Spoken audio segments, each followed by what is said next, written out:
en cuir respirait encore la réussite. Mais personne ne la voyait. Elle passait le balai, elle vidait les poubelles, elle effaçait les traces des ambitions des autres.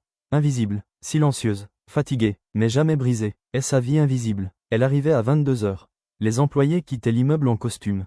Certains parlaient d'investissement, d'autres parlaient de vacances. Personne ne la regardait. Un jour, elle a entendu une phrase. « Si tu veux réussir ici, il faut être intelligent. » Elle a baissé les yeux.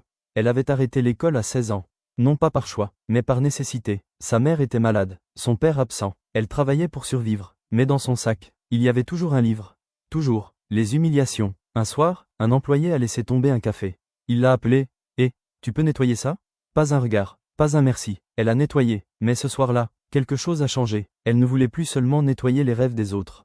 Elle voulait construire les siens. Le moment clé. Un soir, le directeur est revenu chercher un document oublié. Il l'a vue assise, en train de lire un manuel de management. Il s'est approché. « Pourquoi tu lis à cette heure-ci ?» Elle s'est levée, intimidée. Puis elle a dit calmement, « Parce qu'un jour, je veux m'asseoir à votre place. » Il a souri, un sourire presque amusé. « Tu crois que c'est si simple ?»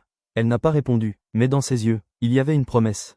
Les années de lutte. Elle travaillait la nuit, étudiait le jour, dormait 4 heures, échouait parfois, mais elle recommençait. On se moquait. La femme de ménage qui veut devenir PDG. Elle ne répondait pas, parce que les rêves ne font pas de bruit quand ils grandissent.